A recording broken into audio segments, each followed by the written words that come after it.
sebelum dia diciptakan.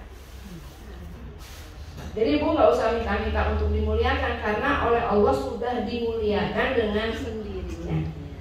Tergantung kitanya sekarang nih, mau nggak dimuliakan gitu. Ya, kalau mau, ya udah taat saja sama Allah, nanti insya Allah dimuliakan. Ya. Nah, ketika baca ayat ini ambil pelajaran. Ada pelajaran yang banyak. Pertama, ar-rijalu qawwamuna 'alan nisa. Jadi laki-laki itu pemimpin, pelindung bagi istri, bagi perempuan. Jadi tingkat derajatnya laki-laki, dia sebagai pemimpin, sebagai pelindung, jangan dibalik. Tapi kalau perempuannya lebih power, lebih kuat, lebih berkuasa, nggak boleh dibalik dalam kondisi apapun. Maka misalnya nih, misalnya ada laki-laki yang kerjaannya lebih rendah daripada istrinya. Mungkin kalau di kantor istrinya direktur, istrinya OB, suaminya OB. Itu dalam lingkungan kantor. Tapi kalau sudah masuk dalam lingkungan rumah tangga Islami, nggak boleh dibalik. Nanti jangan sampai di rumah istrinya masih nyuruh suami. Suami bikin susu, yang kopi, nggak boleh. Tetap yang harus melayani suaminya adalah istri, walaupun istrinya direktur. Sekarang kenyataannya, suaminya nganggur, nggak kerja. Ibu jualan kue, keliling-keliling nyari duit. Udah capek, pulang kesel. Suaminya minta kopi, bikinin nggak? Bikinin.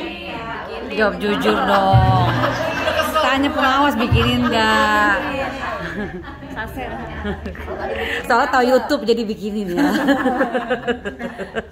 Bikinnya sambil ngomel. Kita bikinin kopi, bikinin susu. Terus suaminya mau udah lama nih. Ya. Ngapain? Bersihin. Kasur. Ganti spray.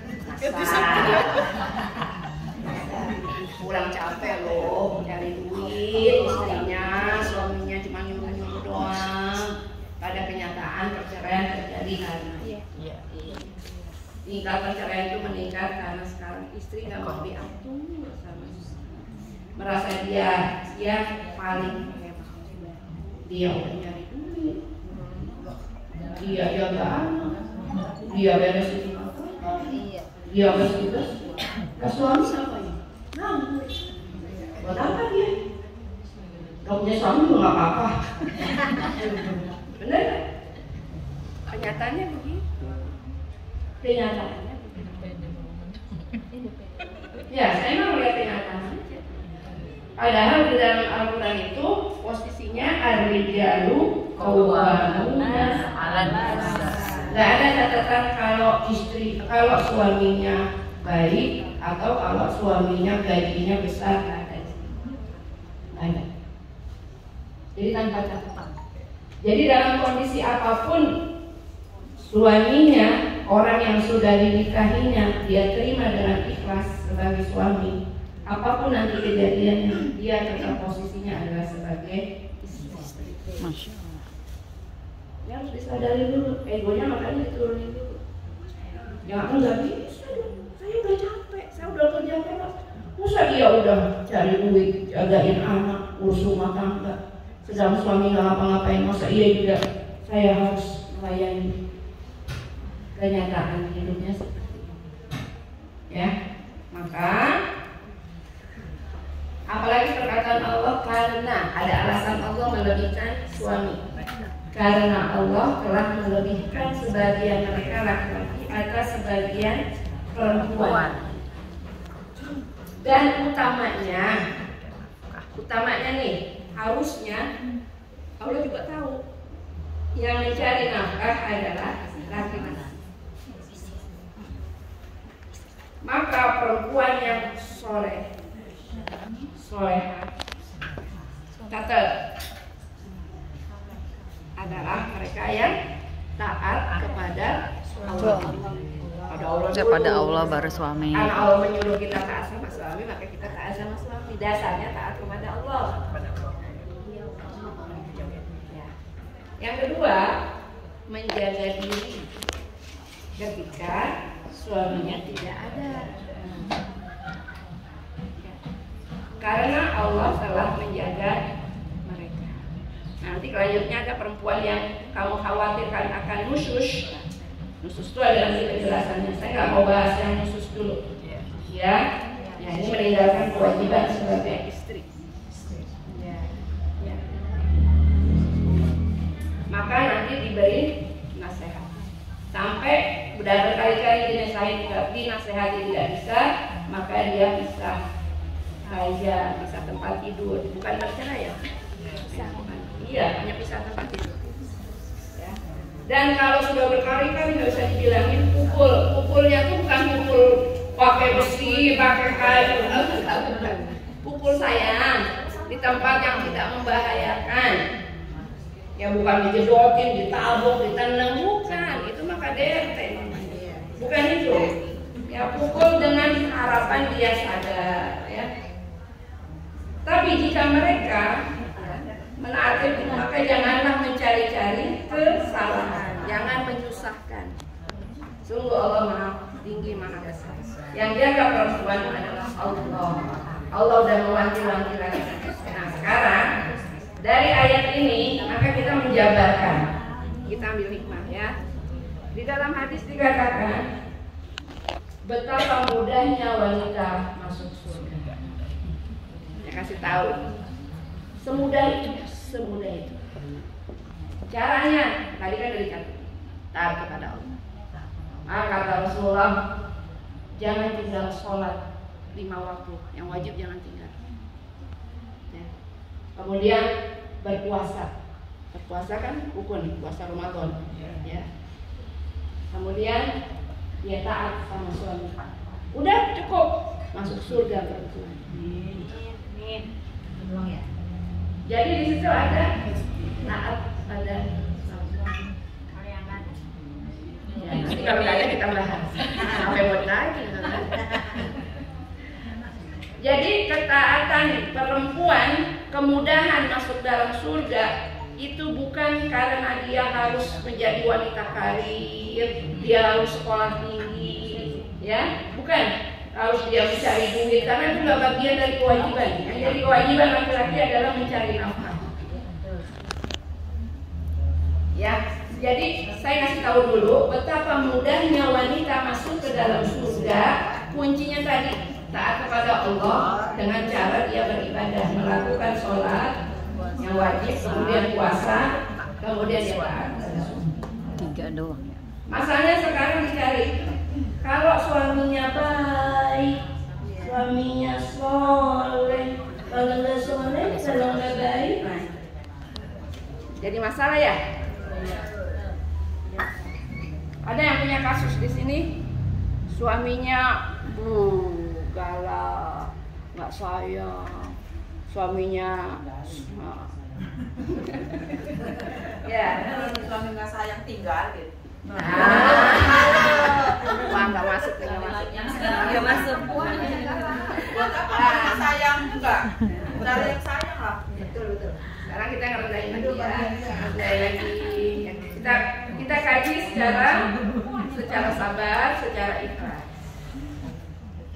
Hidup kita di dunia ini sebentar. Ya, oke. Pertemuan kita dengan suami itu karena jodoh yang telah ditetapkan dalam Lauhul Mahfuz.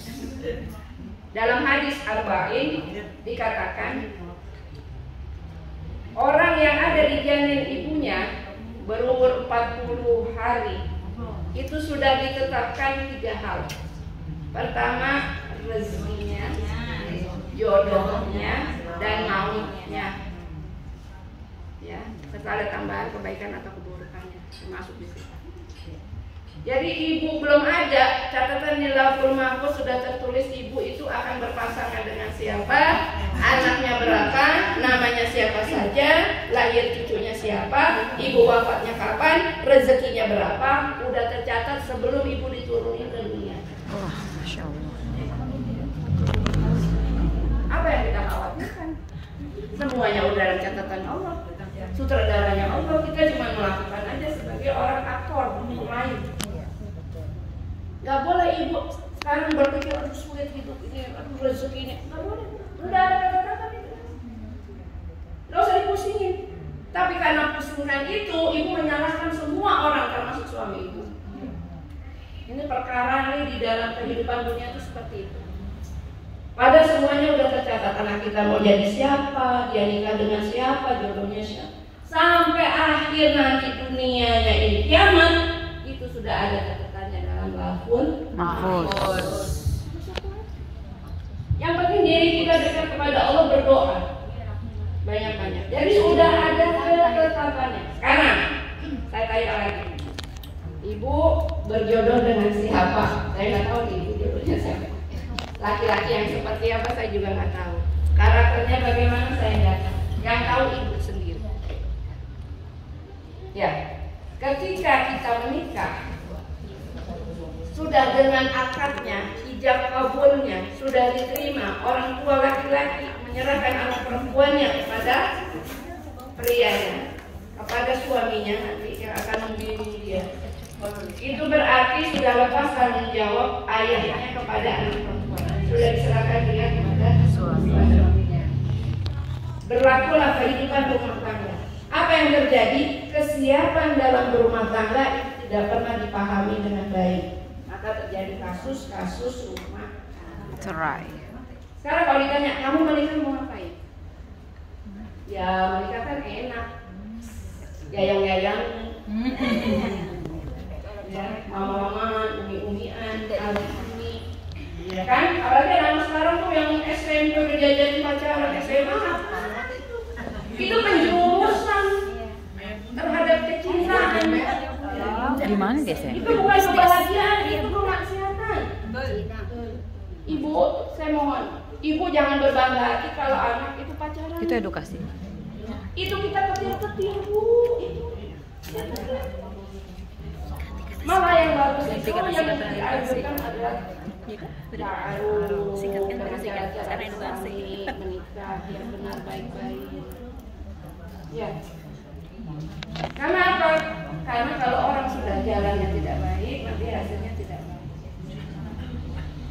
Ketika kita dijodohkan dengan suami kita, ketika menikah, harusnya kalau kita baca fikih tentang pernikahan, orang menikah itu adalah menyempurnakan separuh iman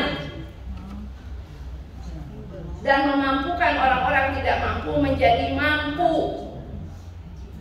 Sekarang orang mau nikah itu ada orang tuanya minta supaya calonnya punya rumah dulu, mobilnya ada, pasangannya. Nggak tahu nih saya nyindir apa enggak, tapi ya kenyataannya begitu.